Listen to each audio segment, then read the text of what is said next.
Where is that elusive line beyond which infidelity begins? Can the thought of it be equated with the act itself, or do we need concrete actions?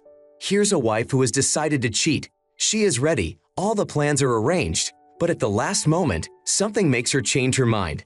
"Jeff, your cab is here. You need to hurry," Marie yells to her husband. He finishes packing. Time is running out, which she emphasizes by pointing out his slowness. This is clearly a delay, but it's important that he leaves, especially now, before an important trip. Reaching the top of the stairs, he replies, "I'll be right down. Tell the driver to turn on the meter, I'll hurry up." Marie waves to the cab driver, closes the door and leans against it, waiting. She shares his reluctance to leave, but understands the necessity. The impending merger promises Jeff a promotion to vice president in the new company.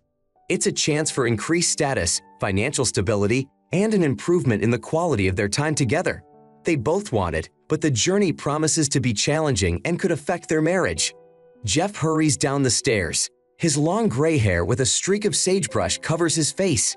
At his 48 years old, his green eyes sparkle with irritation. He is tall and slender, sturdy. His appearance radiates beauty and vitality. As CFO of Baldwin Enterprises, a global financial empire with stakes in many major corporations, he epitomizes success. Jeff was a master of capital conversion. His well-timed phone calls could bring millions to his company. Jeff's presence was required in Brussels within the next 24 hours. A corporate jet was waiting for him at Teterboro Airfield in Bergen County, New Jersey. After packing his things and putting on his wool coat, Jeff picked up the briefcase that Marie had placed on the desk waiting for him. He lifted her chin affectionately, looking directly into her eyes. "I'll call you as soon as I check in and share my contacts," he promised. "This is the last business trip for the near future. I'd like you to come visit me." Marie looked into his green eyes. "It'll be fine. Just come back soon so we can plan for the future. I'll miss you. Love you," she said. Jeff kissed her lightly on the lips before pulling back. "I love you too. Behave while I'm gone. I'll call work," he added and hurried to the door. His briefcase shook as he rushed to a waiting cab.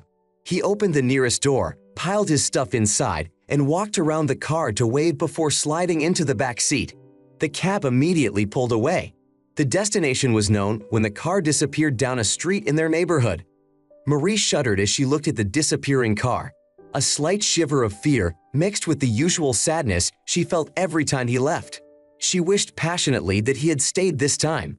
Marie and Jeff Sullivan lived and worked in upstate New Jersey, just outside of New York City, taking full advantage of the financial world where Jeff was a true professional. They were married for over 23 years and raised 2 sons. The older one, Bill, was married and living in New Brunswick, while Johnny continued his college studies, earning a master's degree in finance and following in his father's footsteps. Jeff was earning enough for them to successfully pay off their son's student loans. Thus, they achieved financial stability once again. Jeff continued to work for the future, while Marie worked for self-fulfillment. After returning home, Marie prepared for the workday. She worked as an assistant to a senior manager at Garden State Realtors, a firm specializing in industrial real estate. Marie had been with the firm for over 7 years. Her boss, Janet Billings, became not only her boss, but also a close friend. Together, they had witnessed the growth and expansion of the company. Marie now held a lucrative position with a decent salary, although Jeff was earning more than they could ever need. Marie appreciated being able to have her own money for special purchases and personal expenses. It might have seemed like a small thing, but it brought her joy. Jeff didn't seem to mind seeing her happiness. Today, she paid special attention to the choice of her outfit. She chose a white silk blouse with a festoon neckline and a black skirt with a slit on the side. A gold chain with a round pendant encrusted with diamonds and matching earrings completed the look. After carefully applying her makeup, Marie took a step back to assess her appearance. She admired her slim and firm figure, the result of years of keeping herself in shape. A few drops of perfume added the final touch to her look. Noticing the fine lines of worry on her face, she turned away from the mirror. Going downstairs, Marie poured herself a cup of coffee and sat down at the table. Her thoughts returned to Jeff. She wondered where he might be at this moment. He was probably on the road. The thought of him made her shudder with anticipation of plans for the time he was away. Marie's thoughts turned to Dan, the plumber and new team member at Garden State. She remembered their conversation from yesterday. Dan was 10 years younger than her, possessed striking good looks and notable physical fitness. Since his arrival at the office 6 weeks ago, women hadn't stopped discussing him, especially the single or divorced ones, secretly hoping he would take the initiative. Janet had assigned Marie to help him with documentation and procedures to comply with local regulations. As they worked through the transactions together, Marie noticed his interested glances. At first, she was flattered by this attention, but over time she began to wonder about his intentions. Every time he was near her, she felt warmth and excitement. Their casual touches gave her a rush of warmth. He would occasionally gently remove a strand of hair from her face, heightening her confusion and emotion. His bright blue eyes seemed to darken with desire every time their gazes met. It awakened a feeling in her that she found both flattering and disturbing. Despite her discomfort, she couldn't rid herself of the forbidden thoughts and feelings that Dan evoked in her. She knew she shouldn't harbor such thoughts about anyone but her husband, which made her anxious. But it proved impossible to suppress them. As the weeks passed, the intensity of her emotions grew to the point where she was ready to talk to Janet and ask that another coworker be reassigned to him. Those plans were interrupted when Jeff announced his upcoming trip to Brussels, Belgium. At that moment, Marie caught herself thinking that she could spend time with Dan while Jeff was away. The mere thought made her feel hot and spread from her neck to her cheeks, making her heart beat faster. It was absurd. It was wrong. She loved Jeff more than anything in the world and had never experienced thoughts like this before. What was happening to her? Perhaps it was just a silly teenage crush, exacerbated by Jeff's frequent business trips due to a difficult merger. She just missed her husband, and things were soon to return to normal. She kept her composure until yesterday afternoon. While on the phone with Jeff about his schedule in Brussels, she noticed Dan eavesdropping. He pretended to be interested in a real estate brochure, although she felt he was listening intently to her conversation. Finished talking, she went back to writing the letter. That's when Dan approached her and struck up a conversation. Pausing, she pondered his intentions until he asked a question that changed everything. "I couldn't help but overhear your conversation about Jeff leaving," he began, and Marie nodded. "I realize you'll be alone tomorrow night. Perhaps you'd like to join me for dinner? Just a quiet dinner to get to know each other better," he suggested, reaching out to gently comb her hair, a gesture he often performed. She felt a rush of warmth from his touch. He met her casual nod with a nod of his own. "Be nice, Dan. We could get out of here," she said. "I suppose you could either drive me back after dinner to get my car, or I could follow you. Either option works for me." So having dinner with another man while her spouse was away seemed like an opportunity for her to find out what it was like to spend a few hours with Dan. All safe, no offense, that's what they say, right? "Great, that's the plan," he said. "I'll give you a ride, and we'll pick up your car later. I know a great place outside of town, just off the highway. It's got good food and a nice lounge. We can eat, drink, and maybe even dance. You should enjoy it. But let's be clear, this will just be a friendly dinner, nothing more. You don't have to think it's anything else just because I'll be alone tonight.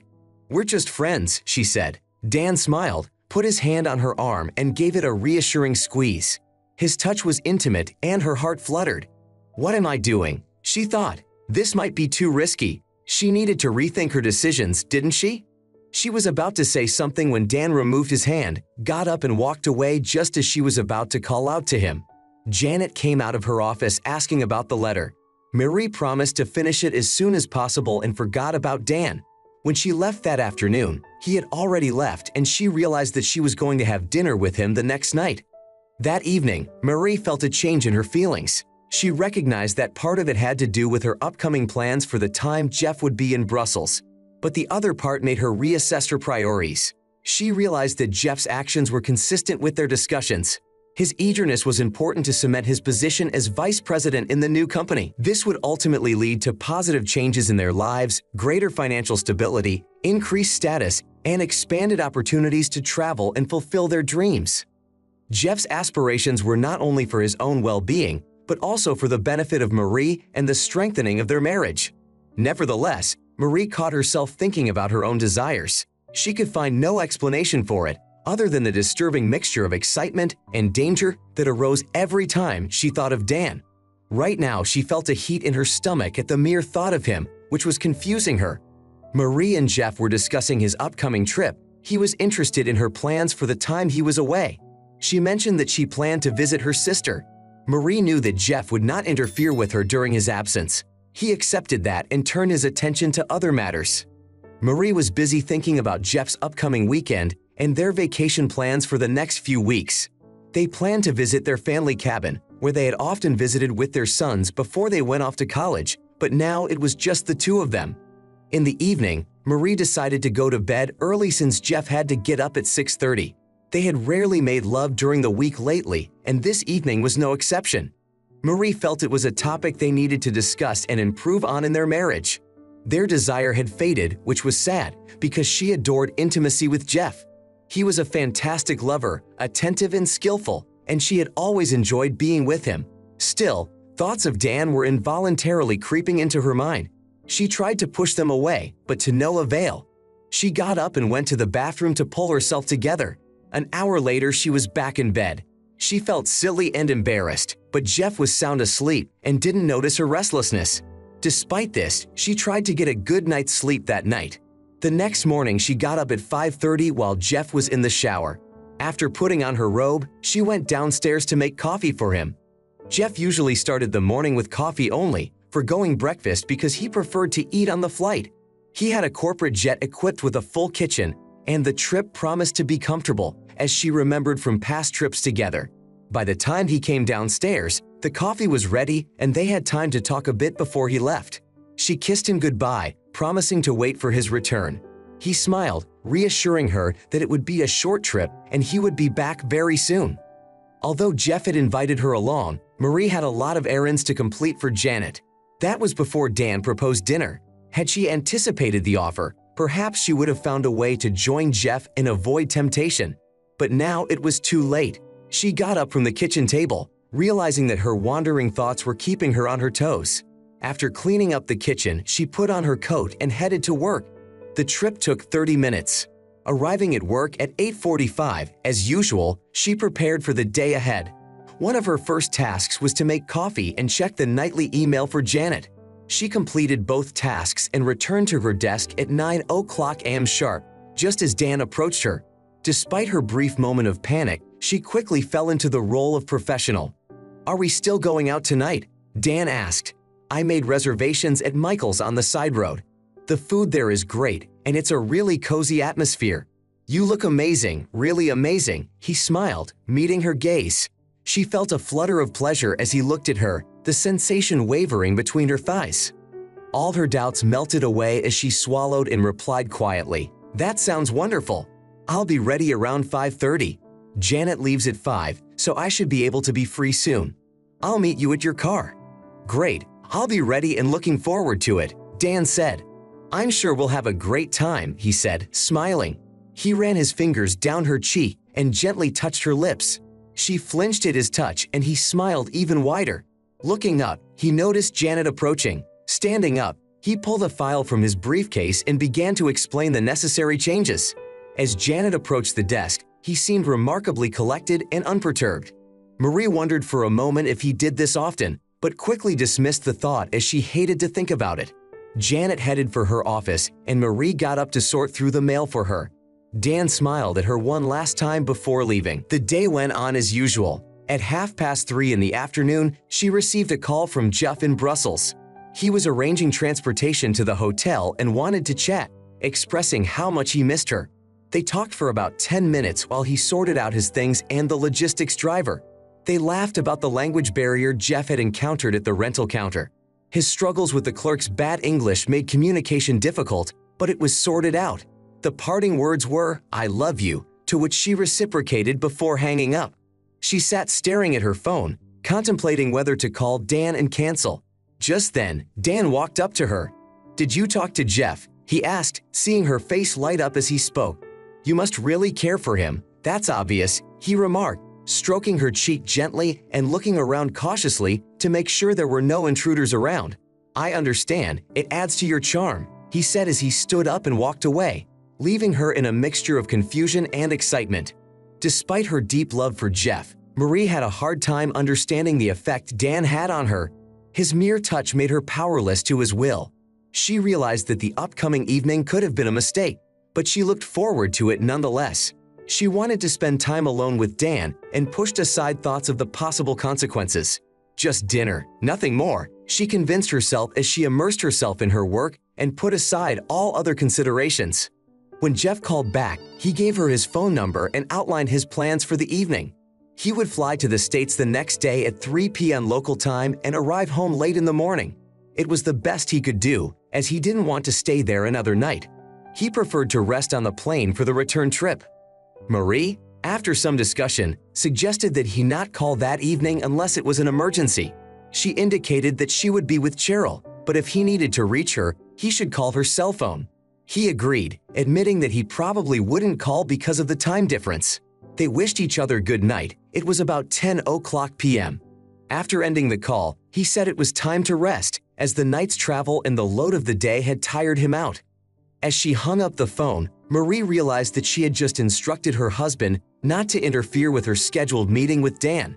That realization filled her with guilt rather than excitement. How could she have done such a thing? What was happening to her? She rushed into the bathroom to recover, feeling a complete mess.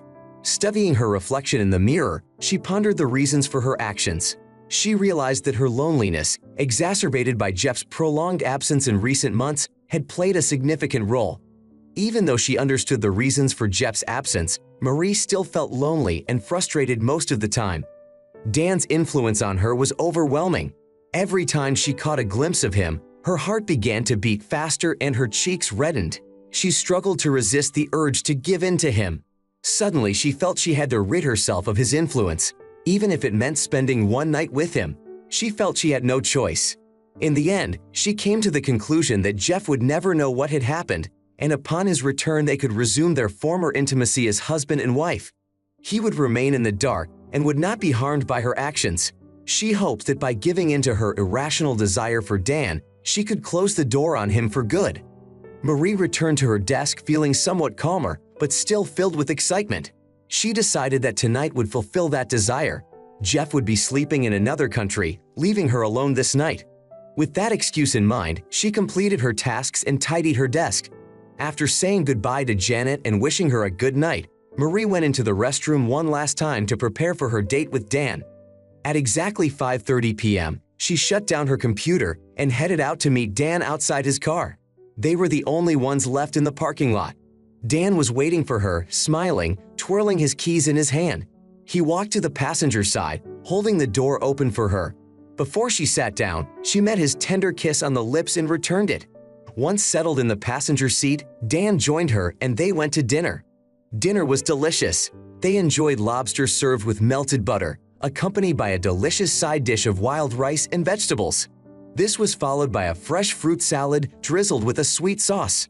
All of this was perfectly paired with the white dry wine they savored for dessert. The evening had been flawless. Marie enjoyed the meal heartily, and Dan was the perfect conversation partner. Their conversation was lively and interesting. He often touched her arm and sometimes looked her straight in the eye when she made insightful remarks. Marie felt like she was reliving a dream date from her high school years. It was beyond her expectations, although feelings of anxiety and guilt still remained. She decided to push those feelings aside. After dinner, they went to the lounge where live music was playing. It was still early, just after 8, and the hall hadn't filled up yet. They chose a table at the back of the room and ordered drinks. Sitting together, Dan pressed himself against her, their hands entwined on the table, their bodies touching from hip to hip. She felt heat spreading through her body just being next to Dan. Feeling her attraction, Dan gently placed his hand on her thigh, continuing to squeeze her palm with his other hand. She continued to talk as his hand began to stroke her thigh, and her concern only made him smile wider. After a few seconds, she removed her hand, but it was enough to make desire flare between them.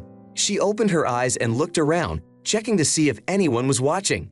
No one seemed to be paying attention, but the place was too open. She expressed her concerns to Dan, who acknowledged them. After quickly examining the check and tossing a few bills on the table, he stood up and held out his hand to help her up, motioning for her to leave. She followed him. When they left the living room and entered the lobby, stopping, he looked intently into her eyes and asked if they should book a hotel room. "Is that what you want? I do wish it, but only if you're willing," he said. It took her only a moment to make a decision. Don't take me to my car. You'd rather walk me home. I'd rather continue the date on my property, she decided. She was sure that if the date continued, it would be on her terms. They could stay at her house. She didn't want to defile the marital bed with her betrayal, and she wouldn't settle for a cheap motel room. Perhaps it was pride, but it mattered to her. They drove back to the office together, where her car was waiting. All the way there, Dan was silent but held her hand tightly. Marie wanted to say something, but the words wouldn't come out. At every stoplight, Dan brought her hand to his lips, and once he even put it in his lap. Pulling away, she continued to keep her hands folded in her lap for the rest of the ride. Dan looked at her with concern, but she reassured him with a smile. Upon arrival, she got into her car and they drove to her house. There was a whole night ahead of them, and it was almost 9:30.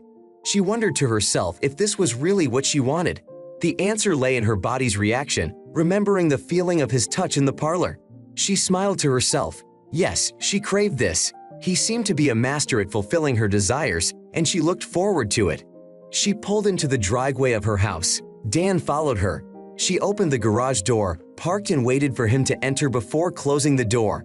Inside, she lit up the kitchen, turning off the outside light. Dropping her coat, she turned around and saw Dan watching her. She helped him remove his jacket, which he tossed carelessly on a chair. As she led him into the dimly lit living room, they stood looking at each other. Dan spread his arms with undisguised desire and wrapped his arms around her waist, pulling her even closer to him. She felt his desire and was surprised to realize she was with another man in her home. Perhaps she needed Dan's youthful energy to revitalize her intimate life.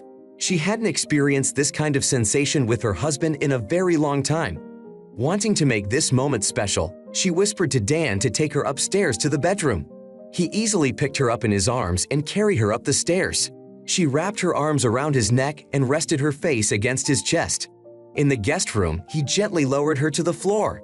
With a grateful smile, he sat her on the edge of the bed and stood in front of her, still smiling. As she leaned forward, the sudden ringing of a cell phone broke the silence. The phone had been in the small purse she had brought upstairs, and it was now lying next to the bed. The sudden ringing startled Dan, and she saw a flash of irritation on his face.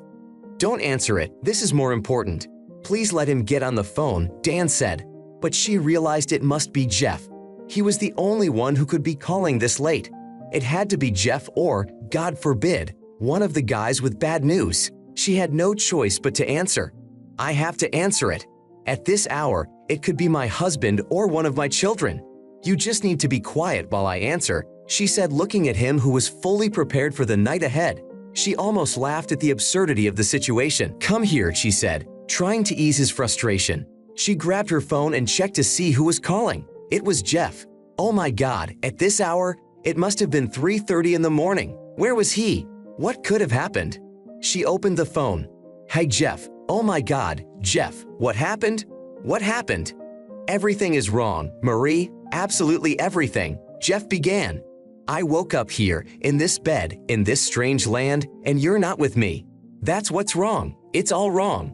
She felt the pain in his voice acutely, and it broke her heart. Jeff was suffering, and she couldn't be there to support him. "Talk to me, my love. Tell me what's on your mind. Come on, Jeff, open up to me. I'm right here beside you," she was saying. Without hesitation, she let go of Dan's hand and sat upright on the edge of the bed.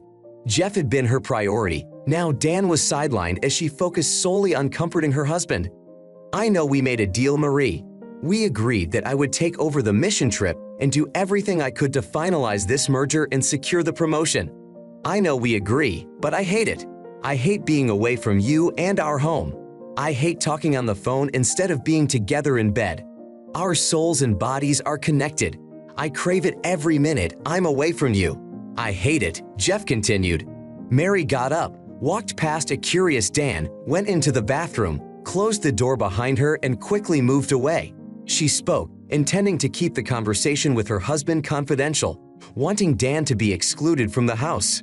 Closing the door, she spoke quietly to her husband. "I understand, darling, it's hard for me to be away too. But you'll be home tomorrow night. We'll finally be together, and the journey is almost over. We're so close, darling. Just talk to me and we'll get through this. I'm here, listening," she continued to comfort him, knowing his state of mind well and knowing what to do. Jeff remained lonely, unlike her who found solace in the familiar and dear surroundings of home. She had access to companionship and intimacy with friends. Everything she needed was at her fingertips. Whereas Jeff was woefully lacking the comforts of home. The realization of this hit her so hard she gasped. Suddenly her thoughts returned to Dan, who was still where she had left him, but now his face was contorted with frustration and anger. The desire and anticipation she had felt earlier completely disappeared when she saw her reflection in the mirror. Her hair was disheveled and her face was still blazing with desire. She suddenly realized that the whole situation disgusted her. How could she even think of such horror? She needed to put an end to this immediately. "Jeff, I'm home," she said.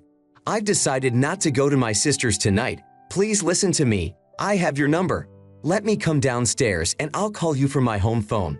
My cell phone is about to run out of battery and I don't want to lose our conversation. So please hang up and I'll call you right back. Can you wait for me?" Jeff's answer was so gentle it almost broke her heart. "Yes, I can wait, but don't take too long, Marie. I really need to talk to you.